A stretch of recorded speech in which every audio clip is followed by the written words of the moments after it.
Hello dear, मैं महेश राठौड़। आज हम सोल्व करने वाले हैं इस प्रकार के सवाल को कैसे हल करेंगे। अगर आपको इस प्रकार के क्वेश्चन को हल करने में कभी भी कोई भी परेशानी हुई है तो ये वीडियो लास्ट तक देखिए, जिससे आपको आज के बाद इस प्रकार के एक चर वाले रेखीय समीकरण को हल करने में कभी भी कोई भी दिक्कत नहीं जाने वाली। आइए लेते हैं पहला क्वेश्चन। पहला क्वेश्चन है 4x + 5 = 17। तो इसमें हमको x का मान निकालना है। तो बच्चों हमको x का मान निकालना है ना, तो हम x को बराबर के एक तरफ रखेंगे और बाकी वैल्यू को बराबर के उधर पक्षांतर करते रहेंगे। अब देखो कैसे पक्षांतर करेंगे।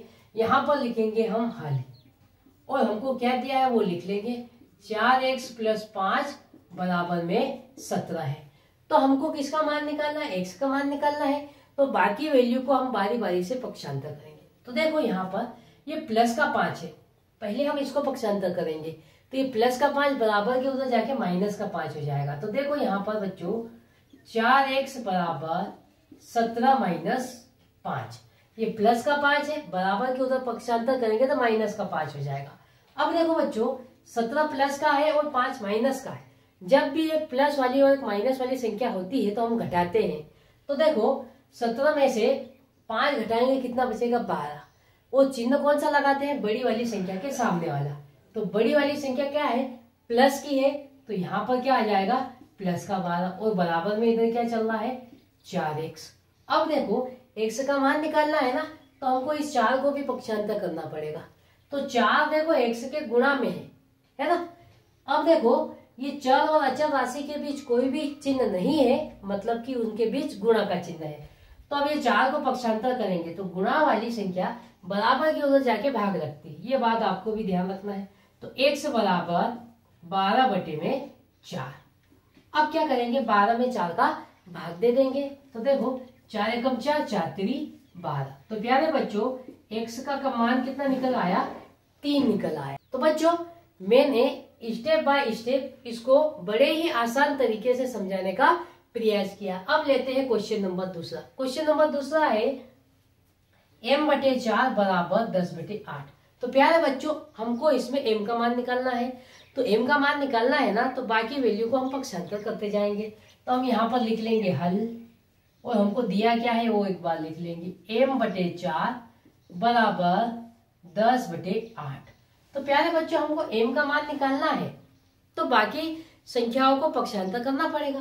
तो यहाँ पर देखो क्या लिखेंगे हम m और इसके बटे में है क्या है? 4। यहाँ पर 10/8 पहले से है, ये m के भाग में है 4, तो इसको बराबर के उधर भेजेंगे तो ये गुणा में जाके बदल जाएगा। तो ये 4 भाग में इधर आके क्या हो जाएगा? गुणा हो जाएगा। अब देखो ऊपर वाली वैल्यू से नीचे वाली वैल्यू कटती है तो काट के सरल कर लेंगे। देखो 4 से कट जाएगा 4 एकम 4, 4 दूनी 8, फिर 2 से कट जाएगा 2 एकम 2, 2 पंजे 10। ऊपर क्या बचा? 5 × 1 और बटे में क्या है? 1 है। अब किसी संख्या के बटे में 1 लिखो चाहे मत लिखो, एक ही बात होती है। तो यहाँ पर देखो m बराबर क्या हो जाएगा? 5 × 1, तो 5 एकम 5। तो प्यारे बच्चों m का मान यहाँ पर कितना आएगा? 5 आएगा। क्वेश्चन क्या दिया है? 6x + 1/3 + 1 = x - 3/6। तो हमको किसका मान ज्ञात करना है? x का मान ज्ञात करना है। तो देखो ये कठिन रेखीय समीकरण है, तो इसको हम स्टेप बाय स्टेप कैसे हल करते हैं। तो यहाँ पर लिखेंगे हम हल। अब एक बार फिर से समीकरण उतार लेंगे। 6x + 1/3 + 1 बराबर में x - 3/6। तो हमको x का मान निकालना है ना, तो x वालों को एक तरफ कर लेंगे और बिना x वालों को एक तरफ कर लेंगे। तो देखो ये जो x वाले पद है इनको बराबर के उस तरफ भेज देते हैं। तो यहाँ पर क्या रहेगा? 1 बराबर x - 3/6। अब ये वाली वैल्यू को पक्षांतर कर रहे हैं तो ये इस तरफ प्लस में, बराबर के उधर पक्षांतर करेंगे तो क्या हो जाएगी? माइनस में हो जाएगी। तो -6x + 1/3। अब क्या करना है? यहाँ पर 6 और 3 का हमको लघुत्तम लेना है। तो हम देखेंगे ये बड़ी संख्या में क्या छोटी वाली संख्या का भाग चले जाता है? तो हाँ चले जाता है। तो हमारा लघुत्तम कितना हो जाएगा? 6 हो जाएगा। 6 में 3 का भाग चले जाएगा 2 बार में, तो लघुत्तम कितना आ गया? 6 आ गया। तो यहाँ पर लिखेंगे हम 1 बराबर लघुत्तम कितना है? 6। अब क्या करना है? इस 6 का भाग 6 में करेंगे। कितनी बार जाएगा? 1 बार। उस एक का गुणा इसमें करेंगे। देखो एक का गुणा जिस भी संख्या में करते हैं तो वापस वही संख्या आ जाती है, ये बात ध्यान रखना। फिर यहाँ पर देखो बीच में क्या है, माइनस है तो माइनस लगा देंगे। फिर इस 3 का भाग 6 में लगाएंगे, कितनी बार जाएगा, 2 बार। उस 2 का यहाँ गुणा कर देंगे, 2 गुणित 6x प्लस 1। अब इस 2 का अंदर गुणा कर लेंगे, तो यहाँ पर क्या है, देखो बराबर के सब 1 है, बराबर x माइनस 3। इस माइनस 2 का गुणा प्लस 6 में होगा तो 2 6 12, तो माइनस का 12 x आ जाएगा। और माइनस 2 का गुणा प्लस 1 में होगा तो माइनस का 2 आ जाएगा। और पूरे के बटे में क्या है, 6 है। अब यहाँ पर देखो आगे सोल्व करते हैं, 1 बराबर ये x प्लस का है और 12x माइनस का है तो घट जाएगा, 12x में से 1 x चले जाएगा तो कितना x बचेगा, माइनस का 11x बचेगा।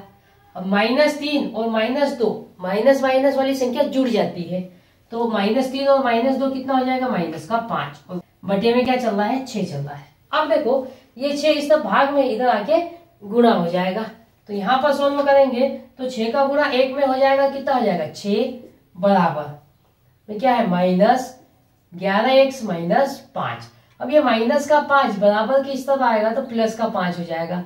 तो देखो 6 प्लस 5 बराबर में माइनस का 11x। अब देखो 6 और 5 को जोड़ देंगे, कितना हो जाएगा, 11 हो जाएगा। तो 11 बराबर में माइनस का 11x। अब x का मान निकालना है तो हमको -11 को भी पक्षांतर करना पड़ेगा। यहाँ पर देखो 11 बटे में इस -11 को पक्षांतर कर दिया, बराबर में क्या, x। तो 11 से 11 में भाग देंगे, कितनी बार जाएगा, 1 बार जाएगा। और ये माइनस है, इसके कारण x का मान क्या आ जाएगा, माइनस है। तो प्यारे बच्चों यहाँ पर x का मान कितना निकला है, माइनस का 1। x का मान ज्ञात करो, x माइनस 5 बटे 3 बराबर x माइनस 3 बटे 5।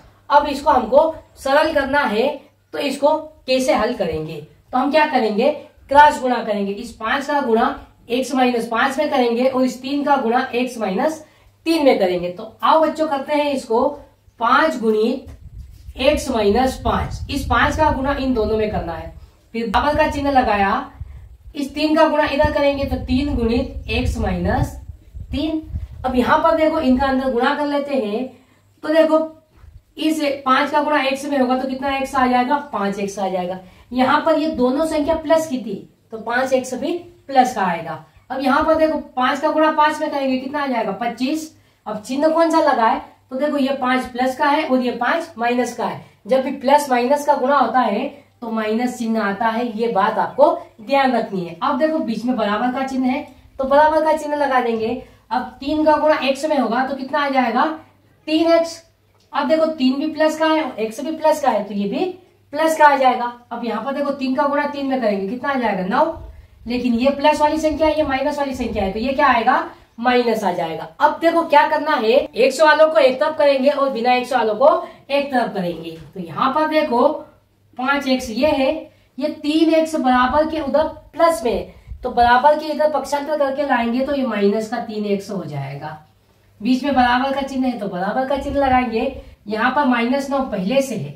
अब देखो इस -25 को बराबर के उधर पक्षांतर करेंगे तो ये माइनस का 25 उधर जाके प्लस का 25 हो जाएगा। अब इसको सरल कर लेते हैं, 5x में से 3x चले गया तो कितना x बचेगा, 2x बचेगा। यहाँ पर देखो ये प्लस का है, ये माइनस का है तो घटता है, ये बात ध्यान रखना है। और इसके आगे चिन्ह कौन सा लगेगा, बड़ी संख्या। तो 3x और 5x में बड़ा कौन है, 5x, और ये प्लस का है तो ये भी प्लस का आ जाएगा। अब यहाँ पर देखो 25 प्लस का है और 9 माइनस का है तो क्या करेंगे, घटाएंगे।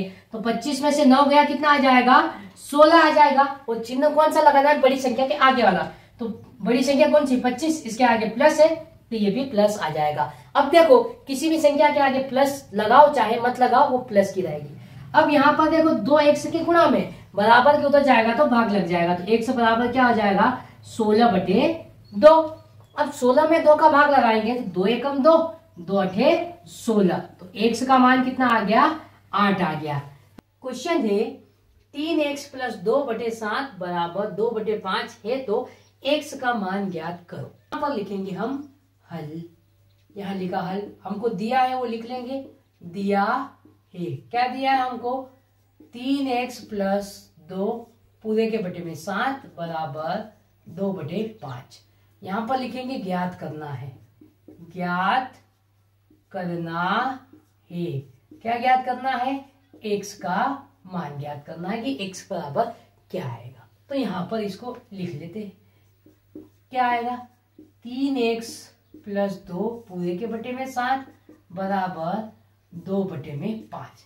अब देखो इस क्वेश्चन को हल करना है ना, तो हमको क्रॉस गुणा करना पड़ेगा। और क्रॉस गुणा कैसे करते हैं? इस 5 का गुणा यहाँ करेंगे। तो देखो 5 गुणित कोष्टक लगा देंगे 3x + 2। 5 का गुणा इस पूरे में करना पड़ेगा और 7 का गुणा 2 में करना पड़ेगा। तो 7 गुणित 2। तो प्यारे बच्चों इस प्रकार हम क्रॉस गुणा करते हैं। कैसे किया? देखो इस 5 का गुणा इसमें किया और इस 7 का गुणा इधर कर लिया। अब इसको गुणा करके सरल कर लेंगे। देखो 5 का गुणा 3x में होगा, तो 5 3 15 और 1 से है तो 1 आ जाएगा। फिर क्या होगा? 5 का गुणा 2 में होगा, तो 5 दूनी 10, या बीच में प्लस है तो प्लस लगा देंगे। अब यहाँ पर देखो बराबर का चिन्ह लगा देंगे। और यहाँ पर क्या है? 7 गुणित 2, तो 7 दूनी 14, तो यहाँ बराबर में क्या आ जाएगा? 14 आ जाएगा। अब देखो बच्चों हमको x का मान निकालना है ना, तो बाकी जो सारी वैल्यू है उसको हमको पक्षांतर करना पड़ेगा। अब आइए कर लेते हैं यहाँ पर पक्षांतर। तो सबसे पहले हम किसको पक्षांतर करेंगे? 10 को। 10 यहाँ प्लस में, बराबर के उधर पक्षांतर करेंगे तो ये उधर जाके माइनस में हो जाएगा। तो यहाँ पर देखो क्या हो जाएगा? 15x बराबर 14 यहाँ पहले से है, इस प्लस 10 को हमने पक्षांतर कर दिया, तो यहाँ पर क्या हो जाएगा? ये आके -10 हो जाएगा। फिर देखो क्या हो जाएगा? 15x बराबर 14 प्लस का है, 10 माइनस का है। एक संख्या प्लस और एक संख्या माइनस की हो तो हम घटाते हैं। देखो 14 में से 10 घटाए कितना बचा? 4 बचा। अब देखो ये प्लस की आएगी या माइनस की आएगी, तो हम देखेंगे प्लस की संख्या बड़ी है या माइनस की। प्लस की बड़ी है तो ये संख्या भी प्लस में आएगी। अब यहाँ पर देखो ये जो 15 है ना x के गुणा में है, और गुणा वाली संख्या को बराबर के उधर पक्षांतर करेंगे तो ये जाके भाग लग जाएगी। तो यहाँ पर रहेगा x बराबर 4/15। प्यारे बच्चों ये ऊपर नीचे कुछ कटेगा क्या? कुछ नहीं कटेगा। तो x का मान कितना आ जाएगा? 4/15।